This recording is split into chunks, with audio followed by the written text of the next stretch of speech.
And we are live. This is the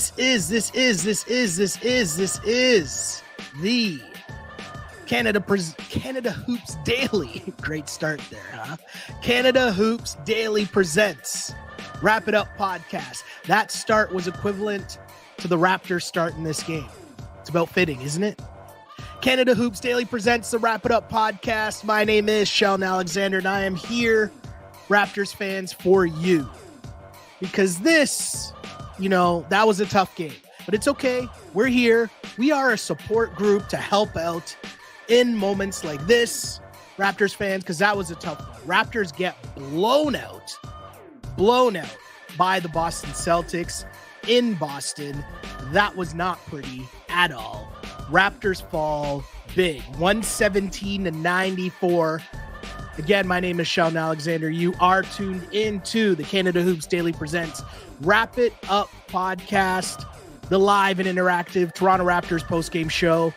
And there's good and there's bad, and either way, we're here for you, Raptors fans, because you got to let it out.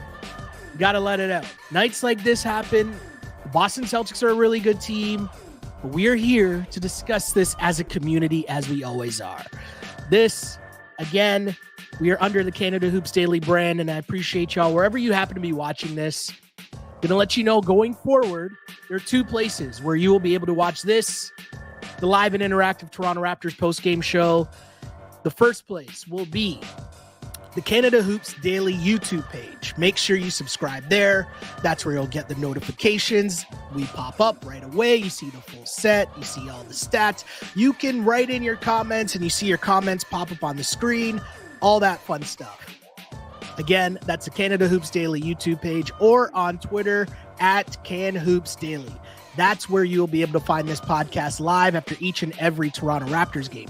If you are watching this feed right now somewhere else, make sure you follow one of those other places, because those are the only places you can get the pod. And of course, if you miss it live, we got you covered wherever you get your podcasts. That's Apple Podcasts, Spotify, and the aforementioned YouTube.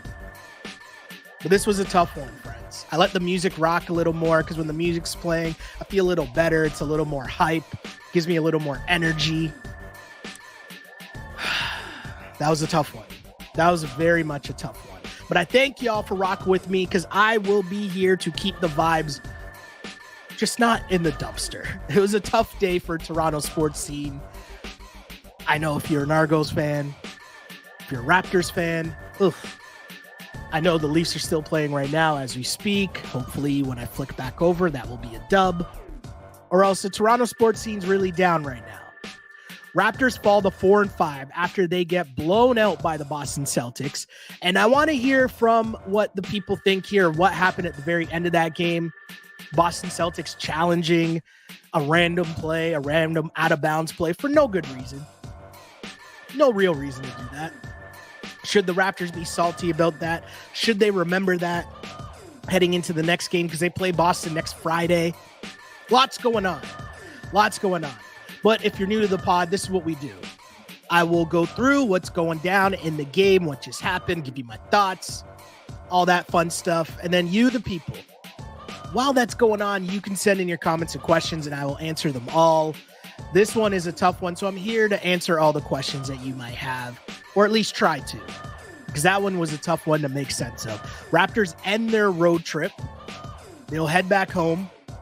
A great time to be facing Washington. And Washington is not a good team. So a very good time to be facing Washington on Monday, before you have a couple more tough games next week, as you'll play the Sixers and then the aforementioned Celtics.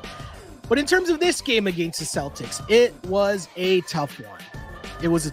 I've done it for long enough. I'll just lose the music. It's a tough one. We'll just get to the game right now. We'll get through it together. We will get through it together. Raptors lose 117-94. The new big three in Boston just proved to be a little too much. You had Jaylen Brown with 29 points, Jason Tatum with 27, Kristaps Porzingis with 21.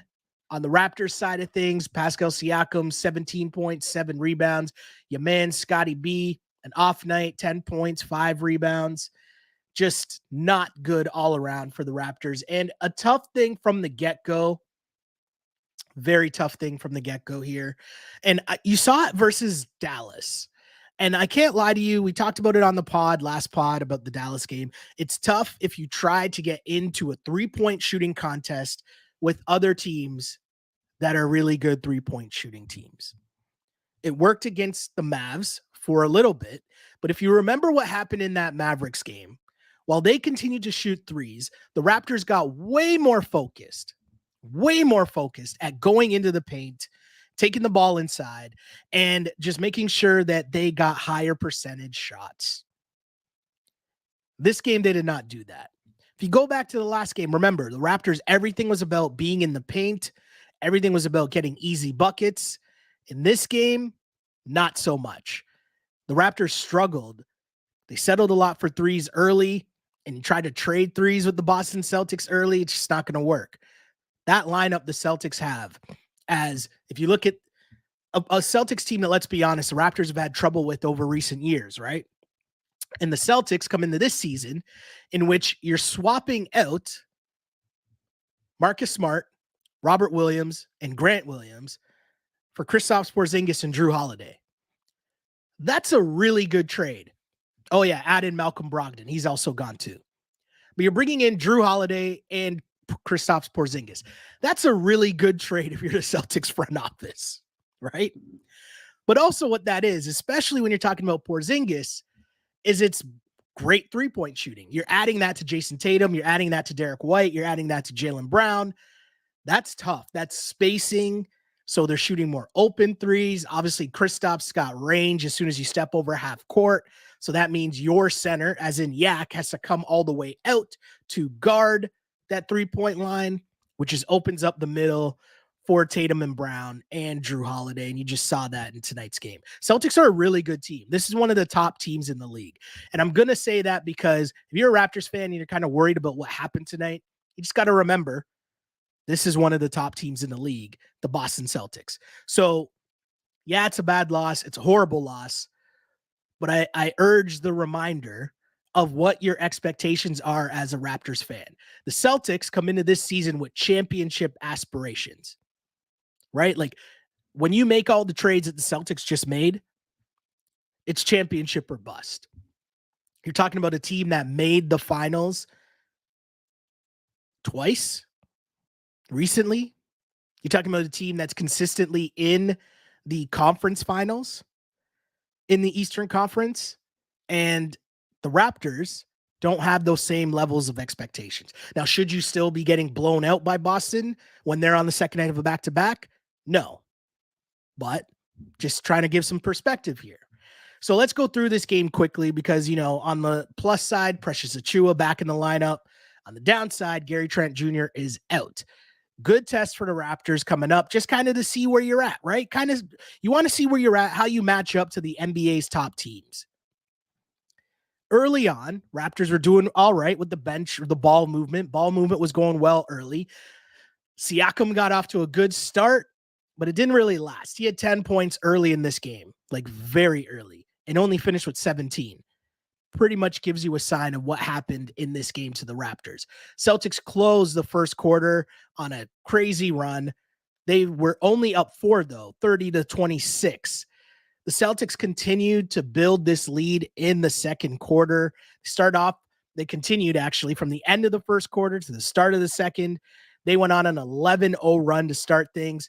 It got ugly with the Raptors bench unit that came in. And interesting note, Otto Porter Jr. was the first Raptor off the bench, which was interesting. I can't say that worked either, but the bench unit that really like faltered for the Raps, you're looking at Malachi Flynn, OG Anunoby, Scotty Barnes, Precious Achiuwa, and Chris Boucher. Now, it's something that we've seen that's different from the very start of this season when the Raptors bench was struggling, because now you're seeing 2 starters remaining on the floor.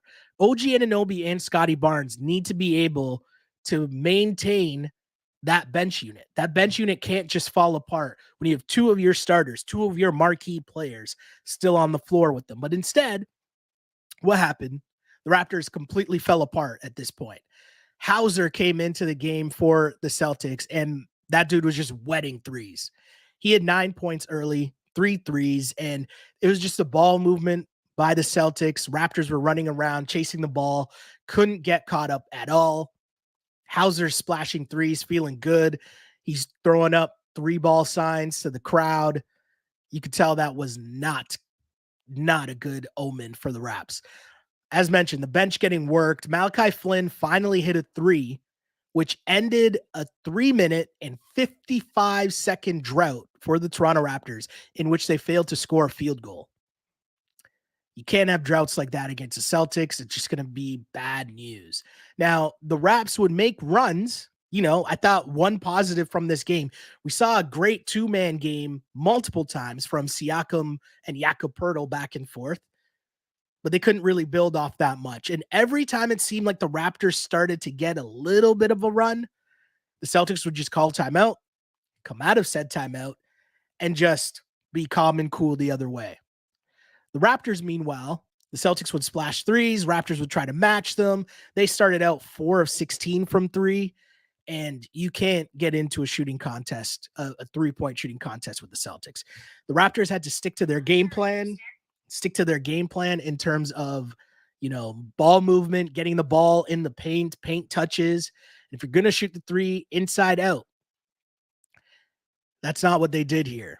And it's tough because defenses, especially when you're playing a team like the Raptors, and you have to pick your poison if you're the defense, right? So are you going to load up, try to stop Siakam from driving? That might mean Scotty Barnes is wide open. And I know that Scotty Barnes has gotten off to a good start shooting the 3 this year, but there are sometimes moments where there's a reason why you're wide open.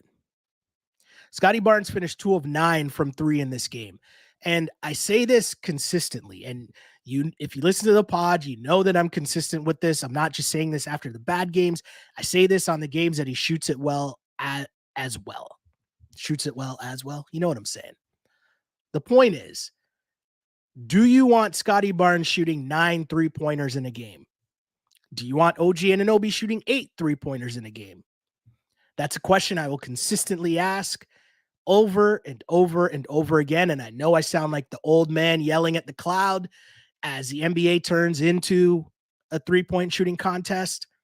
But if you don't have those shooters on deck, you're just it's like bringing a knife to a gunfight. You know what I'm saying? Like, that's a J line just for the people, I'm not. Anyways, my point is, you can't keep trying to shoot threes against a team that is a better 3-point shooting team than you. You're basically relying on, well, maybe tonight we'll get them. If we are hot from 3, that's our chance. Raptors shot 27% from 3 in this game, and they got blown out. And it's tough because once you get down and then that crowd gets rolling, it's tough for you to make a comeback against a really good team. So again, Raptors started off shooting slowly. They never really picked it up. Celtics kept extending the lead. Jason Tatum doing what Jason Tatum does. And it's crazy to think about a couple years back where we talked about, there are comparisons between Siakam and OG. Remember who had the best young wings? Siakam and OG versus Tatum and Brown.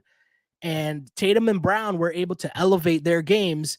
Siakam and OG have as well, but just not to the same level. Jason Tatum has turned himself into one of the best players in the league. And just seeing his skill set of how he's able to get to the cup, to get buckets, to be a 3-level scorer and an efficient 3-level scorer, meaning he can hit you with the mid-range jumper. He can hit you from 3. He has a handle to get to the cup. It's just crazy. Tatum went off just before the end of the first half, getting an easy layup where he blows by the Raptors defense, which is the other problem on this night. If you're going to miss threes, you got to be back on defense. You can't give up the easy buckets at the other end, but the Raps, it was just not a good look at all. At the half, Celtics led 55-46. Still close, right? But here's a big problem. Celtics shot 55% from the floor. Raptors shot 38 from the floor. 38%. It's just not going to get it done. And if you're allowing them to shoot 55%, that's meaning they're getting open looks. And if they're getting open looks from three, open looks at the basket, it's going to be tough to beat one of the top teams in the league with that sort of production. And it just continued because, again, at the half, that's a close game. It's not bad, right? You're under double digits, 55-46 if you're the Raps. You're right there. But to start that third quarter, the Celtics came out and just extended that lead. Tatum coming out with the layup, Porzingis draining a three. Scotty Barnes tried to answer with the three of his own, and he misses. And again, he started off 3 of 12 in this game, 2 of 8 from 3. That was the start for Scotty Barnes. He finished in this game 4 of 15 and 2 of 9 from 3, 4 of 15 field goals overall. It's just, again, a different mindset than what we've seen the successful version of this Raptors team do, which was get to the bucket, get the paint touches, get your job done, get the work done inside first and work inside and then out. Raptors really struggled. Defense was really bad. How many dunks did Kristaps Porzingis have in this game? How many alley-oop passes did you have from either to Kristaps or to Jaylen Brown? Like, too many alley-oop dunks. The OG Canada basketball fans will know this reference, but like the Celtics pretty much had their own version of court cuts in this game, where it was just dunk after dunk on the break. Raptors would call a timeout. They come out of the timeout and the lead gets extended even more. And it just, you call a timeout and then boom, Celtics on another 10-3 run. Kristaps another 3, another dunk. I think it was like a 29-3 run to start the second half. You just can't have that. Raptors were down 88-71 after 3. Tatum and Brown being left in the game late, which was weird, especially on the second night of a back-to-back. But, Tatum's hitting back-to-back threes. They're running the floor, getting layups, getting dunks. And then, as mentioned, that weird play by Mazzulla where it goes out of bounds and it's into garbage minutes, garbage time. And you have Joe Mazzulla calling a timeout to challenge an out of bounds play. And you could see the players talking about it. And it looked really weird. And listen, I don't know. I could just tell you what I watched on my television set, but it looked like towards the end of the game, Joe Mazzulla was inching towards half court, to do the normal coaches go out, coaches will say what's up, shake hands, say goodbye, all that fun stuff.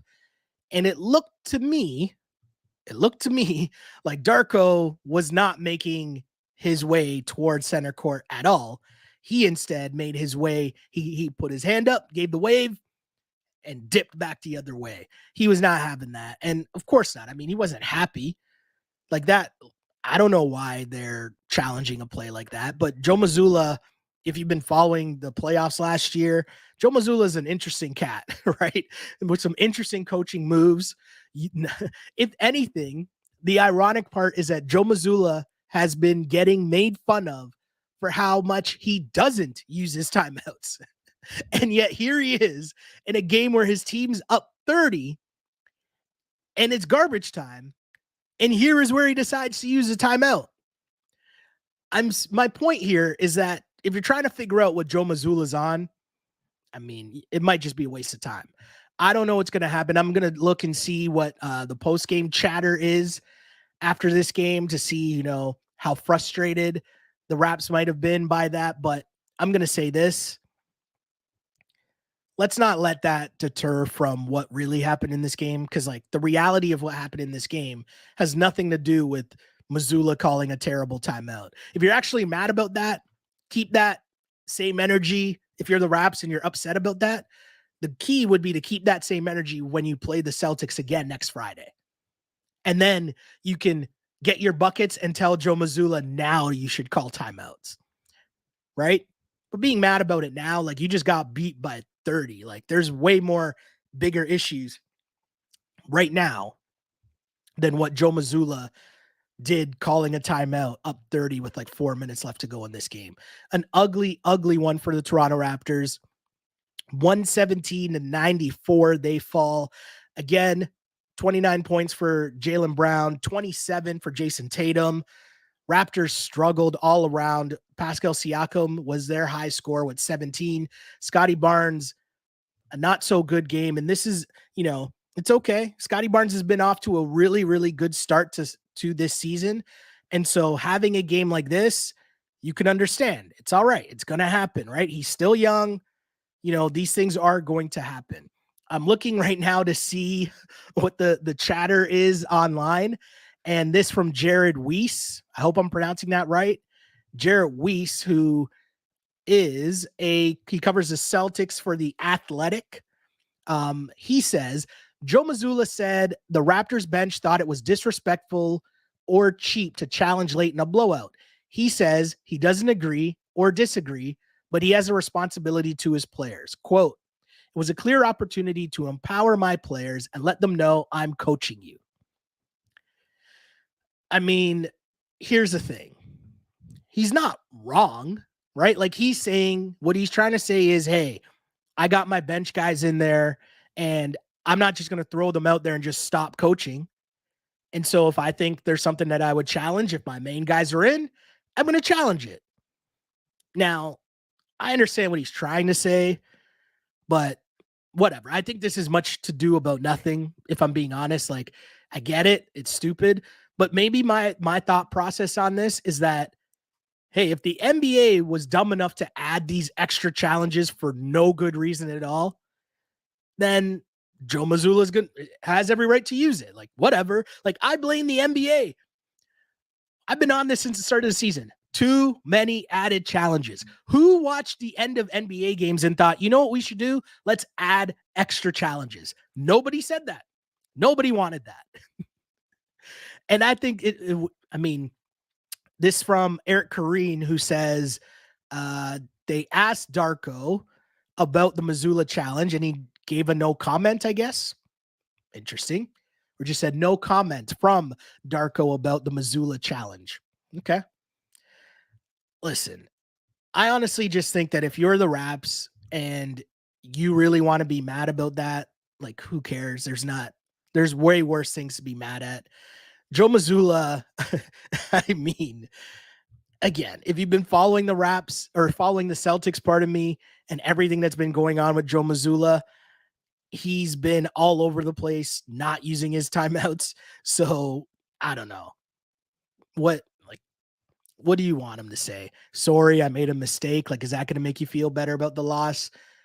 It's stupid. It's a dumb thing. Should he have used it? Probably not. But I think a lot of these reviews are a complete and utter waste of time. So I will not waste any more time discussing it here either. You know what I will do that is definitely not a waste of time? I'm going to get to some comments here. So we got some comments, and first one says 50-50 wins on the road is good. Chop it up to a learning experience. The Celtics are scary good. They dominated us. Very true. I totally agree. I think that, this Raptors team, I'm going to come on this pod and urge perspective the whole season, right? And yes, you want to go out and win every game. Yes, you want to give a very good performance against the Celtics. But the reality is, as mentioned, you have different expectations than that Celtics team does. And sometimes this is just going to happen. Another comment here. Who's this one from? Glow Girl Smile says, so many ex-Raptors on the bench. Shvee, Delano, and O'Shea. Yeah, that is interesting to see. O'Shea Brissett on the Raptors or on the Celtics bench. Shouts to him for sure. I thought he had some solid minutes for the Raps towards the end, but you get it. The Raps were clogged in terms of, how many wing position guys they had. So it was tough for him to get minutes here. He looked pretty good in Indiana, but same thing there. They got a lot of wing players there. The Celtics, maybe he could figure out and get some bench minutes with the Celts. Who knows? Maybe that's the hope. But as of now, it's good to see him sticking around and still in the league. And hey, on one of the top teams in the league. Delano, I mean, it was interesting what happened with Delano, because at first with Nick Nurse gone, it kind of seemed like, Nick Nurse obviously wasn't playing the bench, so maybe Delano would get a shot here without Nick Nurse. And that didn't really happen either. So haven't been following much to see what happened so far with him in Boston. But I mean, we hope he does well, right? That's a Toronto kid that got drafted that got drafted, which is big for the city, right? So still a good look. We're always going to be cheering for Delano, regardless of what jersey he wears. Celtics calling a coaching challenge when they're up and keeping their starters out until late on a back-to-back was so unnecessary and kind of disrespectful. Yes, listen, if the Raptors want to be disrespectful, then you be the one with the lead. It's tough. You don't get to decide how the other team is going to react. So if you take it to them, you get to make all the decisions of what you're going to do when you're up big, right? Let's see what else we got here. Wonder what Coach Darko said to the coach after the coach's challenge. Yeah, definitely want to know what that is. I'm assuming that there's going to be more info, more quotes being shared. And I think that the Raptors, if you're really frustrated about it, if you really didn't like it, use that as motivation for next Friday's game. Michael Grange, shouts to Michael Grange. He says that I'm reading this tweet from Michael Grange. He says, I asked Rajakovic what he thought about Coach Joe Mazzulla using a coach's challenge up 27 with 3:39 left. Answer, quote, no comment. That's the big news there, Raptors fans. Raptors lose big, 117-94, the big drama at the end of the game. Joe Mazzulla calling a timeout, calling a coach's challenge, up 27 with 3.5 minutes to go in the game. Raptors get blown out. I mean, an ugly, ugly one from the Toronto Raptors, but it's okay. They got a 4-game homestand on the way in which they play Washington, Milwaukee, Boston, and then who's on the back end of that on the other side? I think it might be Washington again, if I'm not mistaken. Either way, if you're the Toronto Raptors, you need to figure out how you can get 2 of those dubs, right? You got 4 games at home coming up. Yes, 2 of them are against really tough teams, but no, it goes Washington, Milwaukee, Boston, and then Detroit Pistons. If you look at that, you got to come out of that with the 2-2 record minimum. You need to get the Washington game. You need to get that Detroit game. That's got to be the goal if you're the Toronto Raptors. And maybe you can start to string something together, as after that last Boston game, I mean, you got Detroit, Orlando, Indiana, Chicago, Cleveland, Brooklyn. That's a little run there. Plus, we got the in-season tournament starting up too. So lots of fun, lots of action coming up for Toronto Raptors. The beauty of the NBA is you have tough nights like this. It's all right. You get to bounce back and get right back at it in due time. Raptors lose, and they lose big. 117-94 to the Boston Celtics. The Celtics big 3, their new big 3. I mean, maybe on certain nights you could even refer to them as a big 4. They do damage. I mean, Drew Holiday didn't really do much, but I guess he got his point guard on in this game, as he even had 7 assists. But Jaylen Brown leading the way with 29 points, Jason Tatum with 27, Kristaps with 21. Raptors fall, but they got to get back on the horse very soon to try to get back to the winning ways as they fall to 4-5 on the season. Celtics improved to 7-2 on the year and undefeated at home. Tough one for the Raps. A lot of talk will be about the coach's challenge, but I urge you, Raptors fans, let's not get distracted by silly things like that don't really matter. You know how you solve that? Don't get down 27. Then you don't got to worry about a coach using a coach's challenge up 27 with 3.5 minutes to go. But hey, that's just me. What do I know? Tough night for the Toronto Raptors, but it's okay. Hopefully I was able to help y'all out. I hope that I was able to give you some insight, to give you a little something to go forward with, and know that it's all right. Pascal Siakam didn't really play well. Neither did Scotty Barnes, but that's all right. They had a really good, solid road trip. Maybe getting home to the home cooking will have them feeling a little bit better as they head into a big game against Washington, which means Jordan Poole, which It's a game you should get. Washington's one of the worst teams in the league. Jordan Poole's just a gunner. The Raptors have too many guys that should be able to slow down Jordan Poole. Need to get that dub against Jordan Poole, Kyle Kuzma, and the Washington Wizards. Raptors can easily get back to 500. No worries there at all. Everything is okay, Raptors fans. It's the Boston Celtics, one of the top teams in the league for a reason, and that reason is they're really, really good. I don't know if there's another team in the league, what you put up that starting lineup that can match up with the Boston Celtics. That is a really good starting lineup. I am very interested to see how this season plays out for them. In terms of the Raptors, as mentioned, I will be back at it again on Monday, joining you right here, wherever you get your podcasts. Remember, make sure you like and follow Canada Hoops Daily on YouTube and at Can Hoops Daily on Twitter. Those are the two ways that you can watch this podcast live after every Toronto Raptors game. If you ever miss us live, as mentioned, we got you covered. You can find us on Apple Podcasts and on Spotify. But as I always say, I used to pray for times like this to rhyme like this. This is Canada Hoops Daily presents the Wrap It Up podcast. As always, unpolished and unapologetic. Until next time, see ya.